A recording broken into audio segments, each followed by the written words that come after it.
आखिर नोएडा में क्यों दोहराया गया खोड़ा जैसा हत्याकांड। दरअसल नोएडा के चौड़ा गांव से सामने आई 14 साल के आयुष शुक्ला की हत्या की कहानी ने एक बार फिर उस सवाल को खड़ा कर दिया है कि आखिर बच्चों के लिए दोस्ती का भरोसा कितना खतरनाक हो सकता है।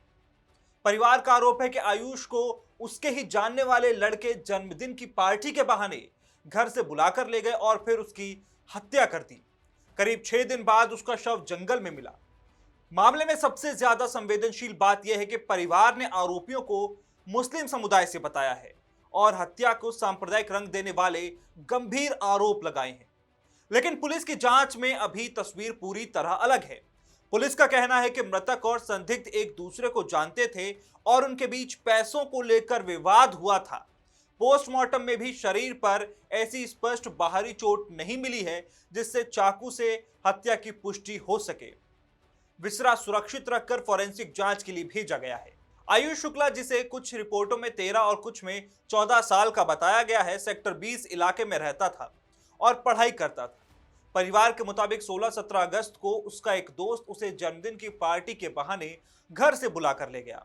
परिवार का आरोप है कि उसके साथ 2 और लोग थे, जिनमें एक बड़ा भाई भी शामिल था। आयुष वापस नहीं लौटा तो घर वालों ने उसकी तलाश शुरू की। परिवार की ओर से पुलिस पर यह आरोप भी लगाया गया कि गुमशुदगी की शिकायत दर्ज कराने के लिए उन्हें अलग अलग जगहों के चक्कर लगाने पड़े और कार्रवाई में देरी हुई। हालांकि पुलिस का कहना है कि लिखित शिकायत मिलने के बाद मुकदमा दर्ज किया गया और जांच आगे बढ़ाई गई। फिर 21 अगस्त को जंगल के इलाके में आयुष का शव मिला। बाद में परिवार को शव की पहचान के लिए बुलाया गया। मां और बहनों का रो रो कर बुरा हाल है। जिस बच्चे को परिवार ने कुछ घंटे पहले दोस्त के साथ भेजा था, उसके शव को देखकर परिवार टूट गया। आयुष की मां लगातार इंसाफ की मांग कर रही हैं। उनका आरोप है कि उनके बेटे के साथ बेहद बेरहमी की गई। यहां मां के आरोपों को पुलिस की पोस्टमार्टम रिपोर्ट के निष्कर्षों से अलग रखकर देखना जरूरी है, क्योंकि पुलिस अभी हत्या के तरीके और वास्तविक कारण की जांच कर रही है। आयुष की मां का आरोप है कि दूसरे समुदाय के लड़कों ने उनके बेटे की हत्या की। परिवार ने चाकू से हमला किए जाने और शव के साथ बर्बरता किए जाने का दावा किया है। यही वो बिंदु है जहां मामला संवेदनशील हो जाता है, क्योंकि एक तरफ परिवार की ओर से हिंदू मुस्लिम एंगल का आरोप लगाया जा रहा है, वहीं दूसरी तरफ पुलिस की शुरुआती जांच में अभी तक ऐसा कोई आधिकारिक निष्कर्ष सामने नहीं आया है कि हत्या धार्मिक नफरत या सांप्रदायिक विवाद की वजह से हुई है। एडीसीपी मनीषा सिंह के मुताबिक पुलिस ने 2 नाबालिगों को हिरासत में लेकर पूछताछ की है।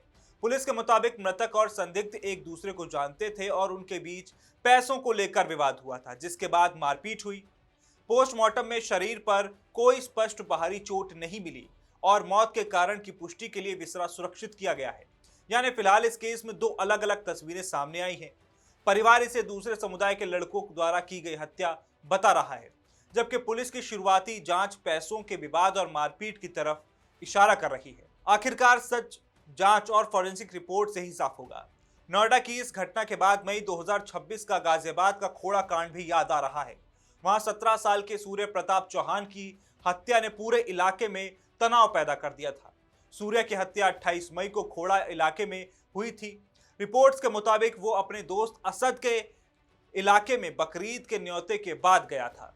इसके बाद विवाद हुआ और सूर्य पर चाकू से हमला किया गया। इलाज के दौरान उसकी मौत हो गई। मामले में कई लोगों के खिलाफ केस दर्ज हुआ और मुख्य आरोपी असद फरार हो गया।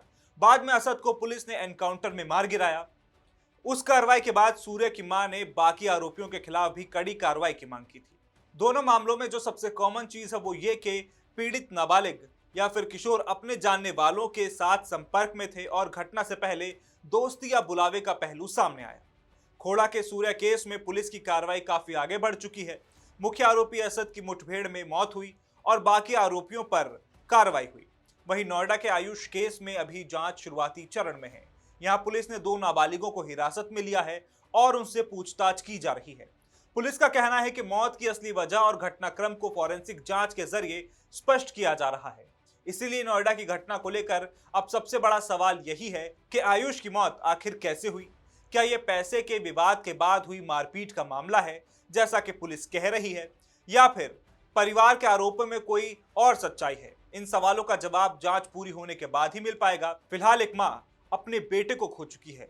घर की चीखें थम नहीं रही और परिवार सिर्फ इंसाफ मांग रहा है। आयुष की मां के आरोप गंभीर हैं। पुलिस की जांच भी गंभीर है और दोनों के बीच जो अंतर है उसे जांच के जरिए दूर करना ही इस मामले में सबसे जरूरी है। क्योंकि इस मामले में सिर्फ एक बच्चे की मौत का सवाल नहीं, सवाल यह भी है कि उसके साथ आखिर हुआ क्या था।